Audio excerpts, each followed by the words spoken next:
Hi there, I'm Matthew Lester from the Rhodes Business School. For years there's been a big debate about who is actually responsible for tax in companies.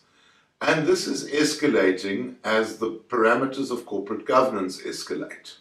So we get into a lot of debates when we're not following the very basics of the Companies Act and the Tax Administration Act. So we love to go off and give our views about tax evasion, base erosion and profit shifting, or BEPS as we call it, and the discussion of international transfer pricing and the standards of tax evasion achieved by Apple and the likes. I'm not really going there today. That is something that is evolving. We're never going to agree on it, and we'll just have to see what happens with it. I want to talk about just getting it right in the basics. Basically, what we are saying is that we have business decisions, and we are obviously looking for total efficiency. The new debate that's coming into it is the social spectrum and what companies should be paying in tax. And that gets into a massive debate where we are going between worst practice, the benchmark, and best practice. I want to bring it back today and just talk about the benchmark. If we can get the benchmark right, we can go on and discuss the social spectrum and what is morally right at a later stage. It goes something like this. South Africa's three major forms of taxation are all collected by companies. You've got personal tax, about 98% of that is collected by the employers. Then you've got VAT, collected by vendors. And then you've got the corporate tax itself. So companies have a massive responsibility and obligation in terms of the tax system. Without them, the tax system simply can't operate. And if you take those three taxes together, they may well be more than the total profit of the company. So we put all of that together and we look at a company structure. So we have the shareholders who are the owners, and then we have the directors. And now the new category, the stakeholder. Where does SARS fit into this, and what are SARS's rights and responsibilities in the system? Well, SARS is the stakeholder in the system. I like to look at it as the elephant having a drink out of the pool. He doesn't own the business, but he can apply a set of principles which don't say comply or explain, or even comply and explain. It's comply and pay, or face the consequences of the Tax Administration Act. So this stakeholder has a lot more power to inflict damage on a company than any other stakeholder. So we better sit up and pay attention. Now, when we look at old corporate structures, we had the board of directors and the chairman and the CEO and then the operational directors. For years we said tax is administered by the CFO, the nerd in the room, and whenever there was a tax question, it was directed at him. He would go out and find answers and report back to the board. That has changed substantially in new corporate governance. Because new corporate governance says, right, we have the chairman with the directors, that's fine. We have the CEO and the operational directors. Then we have the committees, and we also have the non-executive directors. Now, where do you put tax in that? Some might say, tax has got so complicated that we need to hire a non-executive director specifically to deal with tax. I don't particularly go for that because a director must make a contribution across a broad spectrum. So once a non-executive director who's a tax nerd has done his job, what's he going to do for the rest of the board meeting? So maybe he doesn't fit there. I go into section 76 and it works like this. Here are your basic standards of conduct.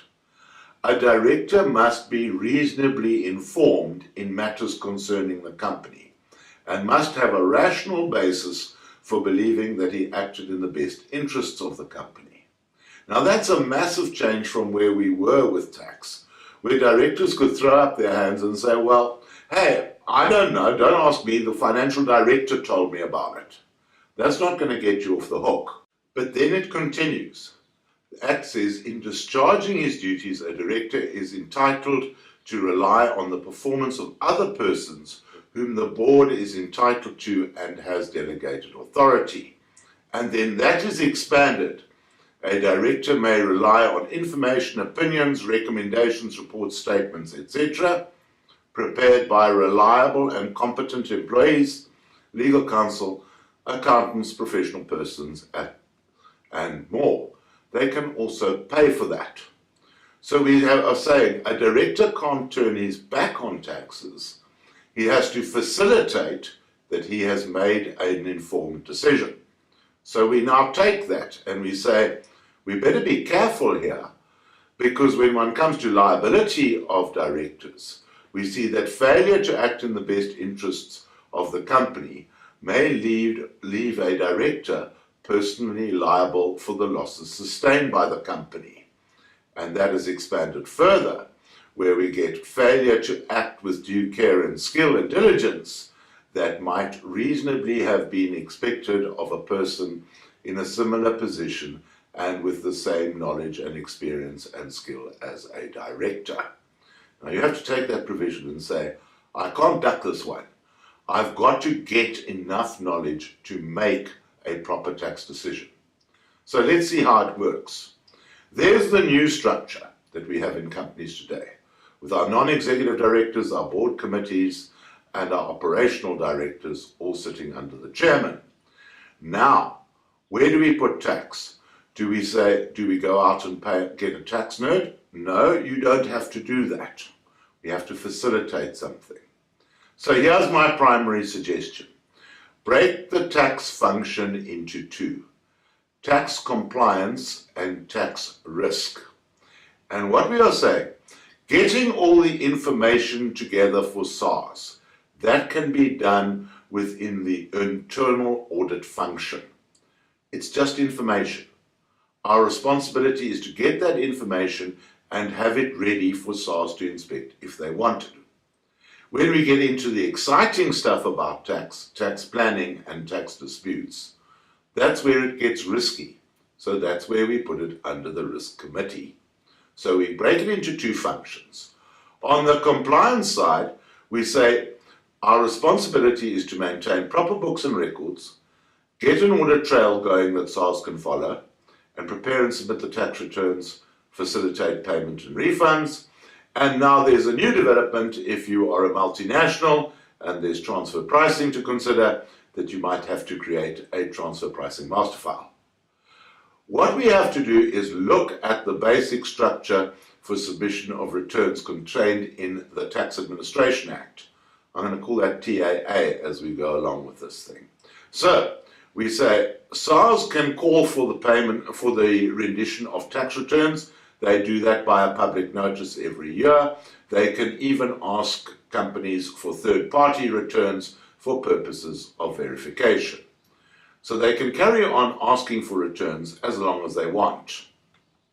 Then there is an obligation to retain records in terms of Section 29 for a period of 5 years. Note that that is the requirement of the Tax Administration Act, not necessarily any other act. And then the form, SARS is not too specific about that.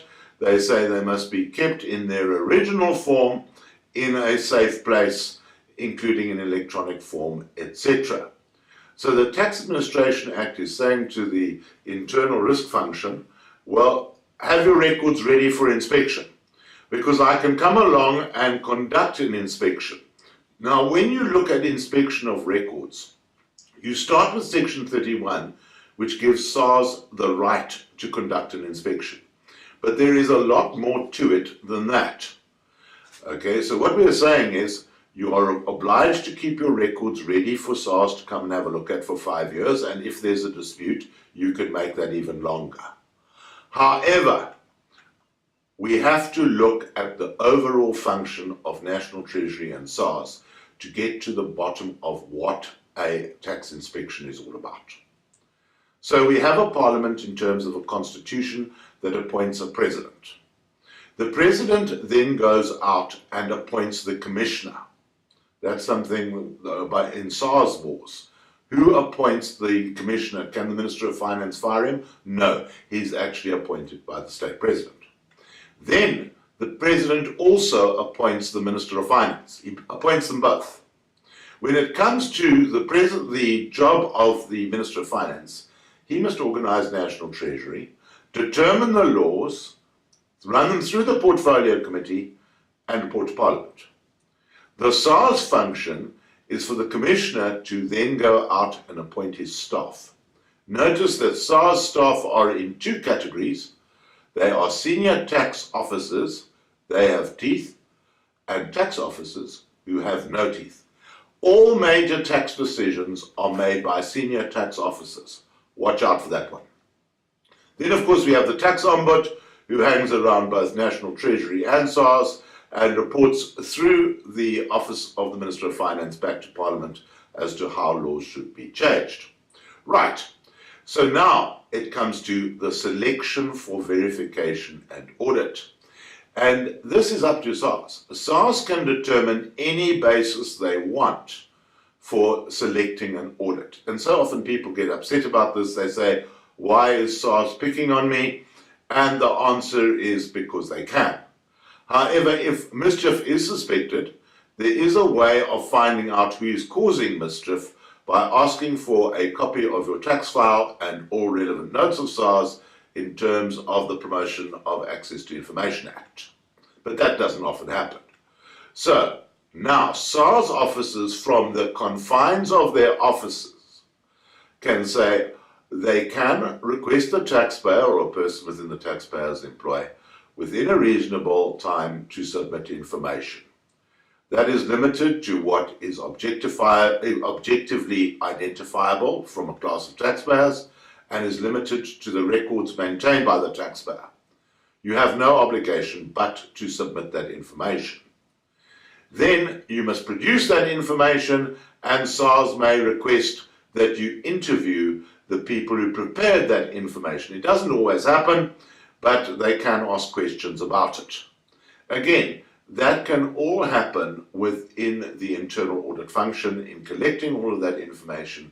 This is purely an information gathering exercise. We don't need to take it much further. Once SARS has that information, which must be provided within 21 days, SARS must then respond and tell you what it's doing with that information. Now, when things escalate is when one gets to an audit. When we get to an audit or criminal investigation, SARS officers are not allowed out of their office without the approval of a senior tax official. They must carry that letter, and they must bring it along when they make an appointment to come along and conduct an audit. You have no obligation to let a SARS inspector into your business to have a look at anything unless they are carrying the request or authorization of a senior tax officer. Then, on field audits, they have to give the taxpayer 10 days notice. This idea of surprise raids, forget about it. No SARS official is allowed in your business unless they've given proper notice that they are coming, and you are actually given the opportunity to go back to them and say, hey, this doesn't suit me, we'll postpone it a bit. The letter of introduction or authorization must also contain the scope of the audit and what they intend to look at while they are gathering information. Right, so what happens in all of this is that we are looking at a position that up to now SARS has just been gathering information. The internal audit function can deal with that. What is important though is that we have clear lines of communication as to who is authorized to deal with SARS and that nobody exceeds those authorities. Once the information has been gathered by SARS, well, then we can start talking about an assessment. Now, in a company, assessments are a crucial document. You receive a notice of assessment, and so often it happens that the notice of assessment, there's something wrong with it, but people put it in drawer 14 and they don't deal with it. So SARS issues an assessment to the taxpayer, and it's got to have all those details on it as to what's going on. It is then up to the taxpayer to respond to the assessment. The Tax Administration Act goes further. It also provides for original assessments. Those are the ones that you get when you first put in your tax return, and that tells you basically what you've told SARS and how much money you owe them and the amount that is due for payment. Then comes the additional assessment. The additional assessment is a critical document. That is a document where SARS has conducted an inspection and they have found that your return is in one or other way lacking. That's when they issue an additional assessment to correct the prejudice. SARS may also make reduced assessments, but again, be absolutely careful in what you're talking about with reduced assessments. Reduced assessments envisage that you have successfully disputed either the original assessment or the additional assessment. SARS does not willy-nilly just reduce an assessment because of a telephone call. This is why it's critical that when you get an assessment, it is handled in terms of the correct procedures. SARS may reduce an assessment despite the fact that there's been no objection, but that very rarely happens, and the taxpayer should never rely on that provision. You're just not going to get into that space within the constraints of the Tax Administration Act. SARS can also withdraw assessments, but again, notice that this is only in very specific circumstances, such as it was given to the wrong taxpayer or for the wrong period, and that SARS has made some or other balls up. It's not the forum for disputing an assessment. Right, now we carry on and we say the period for limitation of assessments. Now, there are a lot of misconceptions around this, because Section 99 says, look, SARS has got 3 years in the case of an original assessment or 5 years within the case of self-assessment to go back and relook at a matter and give an additional assessment. So many people monitor these dates and they wait for what we call prescription in terms of the Income Tax Act. SARS can't go back. But before you get too carried away with prescription in tax, look at it this way. Prescription never occurs where there is fraud, misrepresentation, or non-disclosure of material facts. Then you are out. Then prescription never applies. SARS can go back as far as it wants to. This is a long row for SARS to hoe because, of course, the taxpayer is only required to maintain books and records for a period of 5 years after submission of the return. So, you can have a situation where SARS comes along after 5 years wanting to go back and you say, well, I haven't got the records.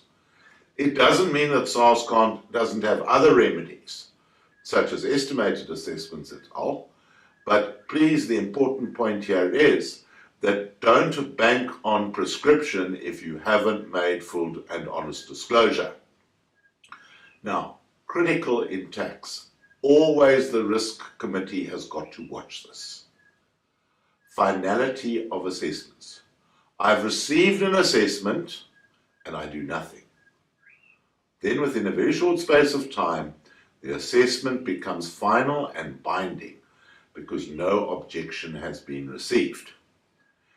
Or if you object against an assessment and you get a disallowance of objection, which we're going to deal with later, if you don't appeal within the specified period, again, the assessment becomes final and binding. So what the risk committee has got to ensure is that there are processes in place in your business that say, if an assessment arrives, deal with it quickly, even if we just lodge the objection. Now, we say in tax, every taxpayer has his right to a day in court. But please remember, if you're going to go to court, the burden of proof in most cases within the Income Tax Act is clearly on the taxpayer. And in fact, what we see in the courts is that the judges most of the time are very sympathetic to SARS. They're trying to protect the revenue collection function. And one has to realize that if you are going to take a tax matter to litigation, you are looking at a very long and expensive process with limited prospects of success. We'll come back to that in a moment. Then we have the rules for dispute resolution. So what will happen in a tax case is you will have your inspection, you'll give them the information, you will then get an assessment, you will then object. SARS will look at your objection, and the senior tax officer can then sign off on it and say, objection disallowed. At this point, we are purely dealing with SARS. What happens if we want to escalate? Now we want to litigate. And the important thing there is that there are extensive rules dealing with litigation, which run from here onwards. So, a taxpayer who is aggrieved may object. That's a form you fill in, you give your grounds of objection, that goes off to consideration by SARS. Now be very careful. The grounds of objection stay with you all the way through the court process, and you can't add to them. So in the past, any old dunny could write an objection. What we don't want now is that somebody misses an important technical point on an objection and we can't admit it later on appeal. This is why objections must be very carefully handled. So we object. The objection is done in terms of the correct procedures and forms. It is lodged over e-filing. Make sure that you follow the correct procedures. And then SARS has got to make a decision. They have a specified number of days, I think it's 60 days to do that. It can be extended. So we now have a senior SARS official review the file, say objection disallowed. A taxpayer at this point cannot dispute the matter before a court. What we are saying is we only get to dealing with disputes in court when we have gone through the objection procedure. There is only one exception to that, and that is a High Court review, but we'll look at that in a few moments. So the SARS official then makes his decision on an objection, and he may allow it, in which case a reduced assessment is issued, and the matter goes away. However, if the SARS official wants to disallow the objection, he has to do it by way of a formal notice issued by a senior SARS official. That will give the grounds on why the objection is disallowed. Remember, in all administrative matters, you can always call on the administrator, i.e. SARS, to give reasons for coming to their conclusion. If they don't provide those reasons, or their reasons are too short, that might be a reason to sort the matter out in terms of a High Court review, in terms of the Promotion of Administrative Justice Act. But basically, when SARS has got its act together, they send you a notice saying objection disallowed. And you will be informed with the full notice, and it will be signed by a senior SARS official, and it will say to you, if you don't like it, lodge an appeal. So we then proceed to the appeal process. Again, you've got a limited number of days to get the appeal lodged. If you go outside these days, yes, SARS has a discretion in exceptional circumstances to condone a late appeal. You don't need to go there. Just get your appeal lodged on time. But the question is, what are we going to do with an appeal? So, we can then, by mutual agreement, try to mediate the matter through SARS with what's called an alternative dispute resolution hearing. If you elect alternative dispute resolution, then that hearing takes place before we prepare heads of argument or go near any other court. Yes, this is mediation. It happens with the SARS official, not with any external parties, but it produces results. So you can ask, and I sincerely suggest that you do ask, for formal intervention in the form of an alternative dispute resolution. So what have we got? An assessment is issued by SARS. If the taxpayer accepts that or does nothing, then they must pay or recovery steps will be taken. The taxpayer who is not satisfied can then object. Then that goes to SARS for a senior tax officer to make a decision. If SARS accepts the objection, a reduced assessment is issued and we get on with our lives. If the senior SARS official rejects the objection or disallows it, then we go to the appeal process. Now watch the appeal process. We've gone through objection. Now, what are we going to do?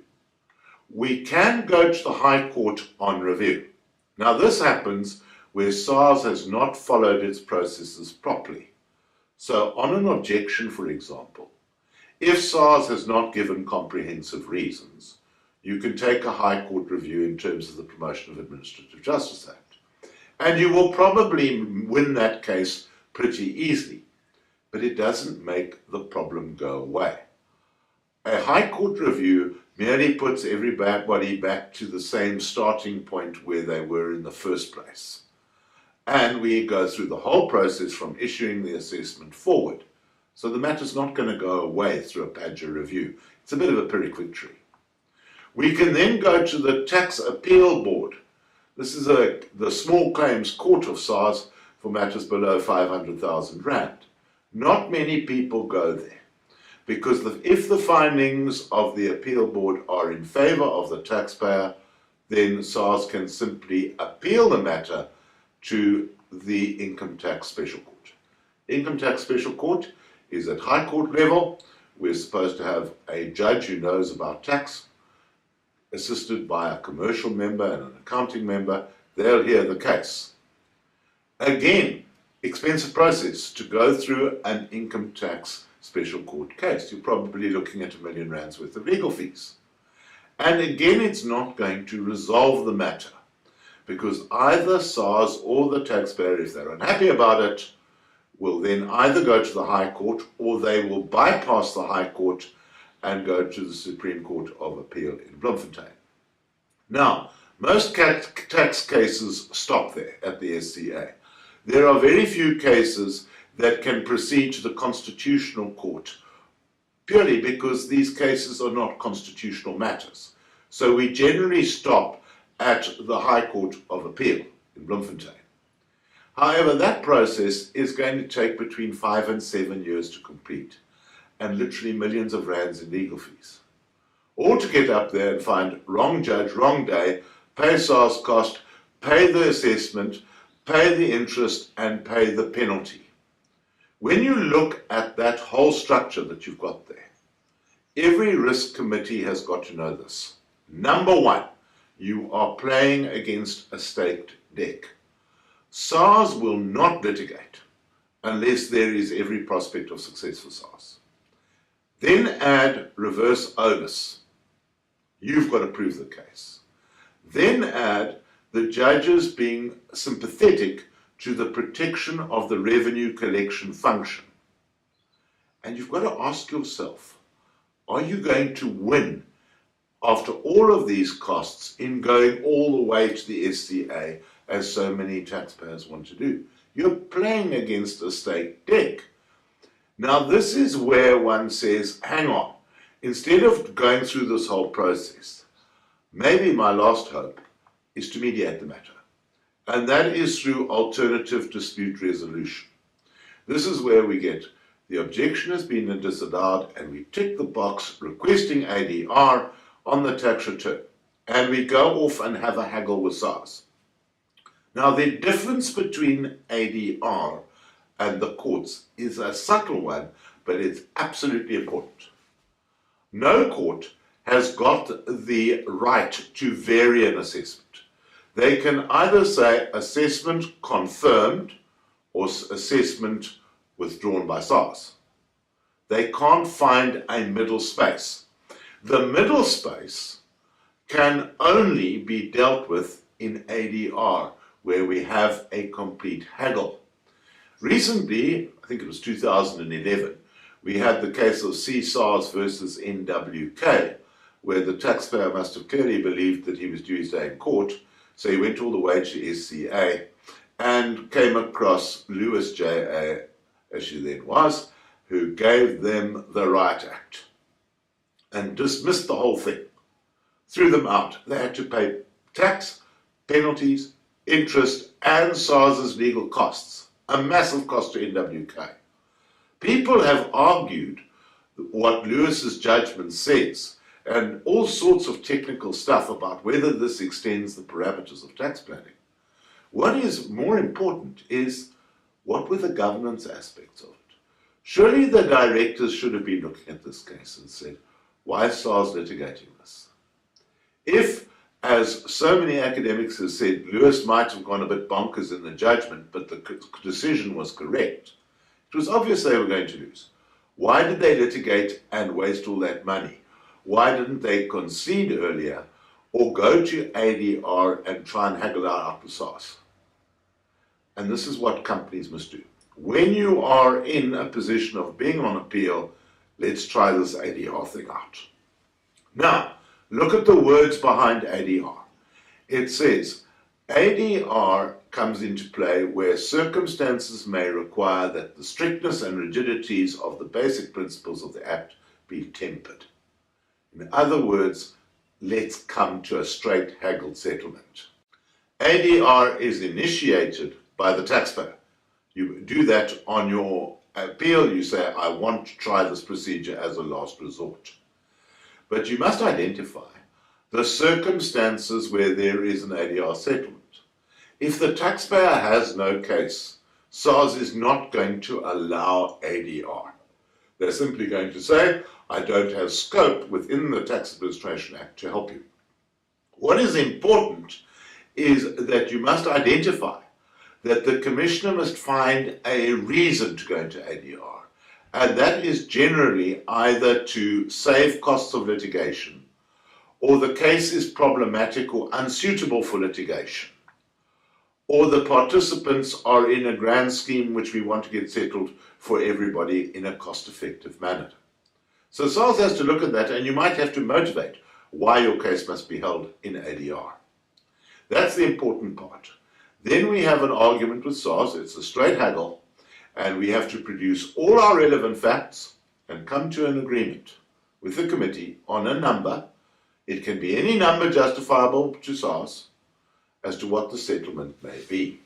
Notice at this point, SARS can say, well, if you pay the tax and the interest, I'll dispense with the penalties. Or even, this case is arguable, just pay us the tax and I'll waive the interest. It's the only time that SARS has got the discretion to do that. So we come up with a number, and then we have an agreement in full and final settlement, which is signed by a senior SARS official. It says, this settles that year of assessment. The taxpayer then loses all further rights to objection and appeal. And the agreement, very importantly from a governance perspective, remains confidential, and your tax affairs don't land up in the public domain as they do when the matter goes to court. That has a big governance advantage. The finality of the agreement, that agreement cannot be overturned unless, one big one, you didn't disclose all the material facts. If material facts were withheld, SARS can revisit that agreement at a later stage and say, I'm tearing it up. So make sure that you've got everything properly disclosed. Following on from that, assessments will be altered. So what have we got? We've got assessments issued, taxpayer can accept and pay, or we can litigate, or we can go to ADR. At the end of litigation, or at the end of ADR, we get final assessments. Then we get the question of payment. How are we actually going to pay this? And many tax disputes land up in a position that the company is going to struggle to actually pay everything. That's quite a frightening aspect. So we have to look at the provisions which say, what happens when I get into a cash flow problem, and how do I deal with SARS in those circumstances? Right, so there we have the provisions which say, a taxpayer is required to pay in full, but we can allow for an extension of payment if we agree with a revenue official, providing our case is not frivolous. So you must pay the amount immediately or arrange an extension. Notice 164 is important. If you dispute a tax matter, it does not mean that payment is automatically suspended. You have to apply to SARS to get that right. And they'll look at your case and say, nah, frivolous. Frivolous cases, they make you pay immediately. So you can't use litigation as a way to postpone paying your tax. They'll also look at your tax history and your records to make sure that this postponement doesn't ultimately jeopardize SARS's chances of being paid. So you have to ask for it. So the senior SARS official may suspend it, depending on compliance history, amount involved, and the risk of dissipation of assets. But you have to motivate that to SARS. You can also arrange deferral of payment. So you go along to SARS and say, I want terms. Again, senior tax officer only can approve that. You go along and say, I want to pay it off over a year or 2 years or 4 years. That can be done. But please, the important issue there is that SARS has got the right to terminate an installment plan if the taxpayer is not keeping to the terms of the deal. So once you've got it, you've got to stay in touch with SARS and make sure that you don't just forget to make payments. Notice also that if a company doesn't pay its debts, it hasn't automatically got limited liability from SARS. We have liabilities of third parties to collect debts. So for example, we have garnishee orders on employees. SARS can give a notice to an employee and say, right, I'm going to your employer, I'm going to deduct it off your salary. That's for employees, but it extends further and it looks at the liability of management for tax debts. If you are under the control of the company's money, then if you are negligent or fraudulent, SARS can visit that person for the SARS debt. There is even potential liability of shareholders. If they take the money and run from a company before SARS gets there, then you have personal liability, which can carry on for a year. So, we have an assessment issued. We have litigated, we've asked for extensions, and we've paid. But what happens if you generally can't pay? Now, this is what I call the Wailing Wall approach to tax, and it can be used and it can be massively effective. In the past, SARS was not able to compromise a state debt. They had to pursue it all the way through to liquidation of the taxpayer. And what happened really was that SARS ended up making contributions in many cases. So now the Tax Administration Act gives some help. It says, let's go a bit wider. We're going to allow SARS to compromise. Again, those words strictness and rigidity come into it again. SARS can compromise with the taxpayer in certain circumstances and only with the signature of a senior tax official. We can have temporary write-offs of debts. That's not particularly useful. SARS could come back later on in the whole thing. We might as well get extension of payment. That's not really going to help. SARS also won't pursue a debt where it's uneconomical to pursue it. In short, that's where a company has gone into liquidation. But what's interesting is the permanent write-off of a debt. A senior SARS official can actually do that. But look at the first proviso within that provision. He's satisfied that the tax debt is irrecoverable. So what must happen if we're going to go for this is we've got to say, let's go into the nitty-gritty. It starts off with a request from the taxpayer to compromise a tax debt. Now, you can't just go along to SARS and say, sorry, I can't pay. What the company can do there is go along and say, here are my financial statements, all my tax affairs are up to date, I've disclosed everything, I can't pay you.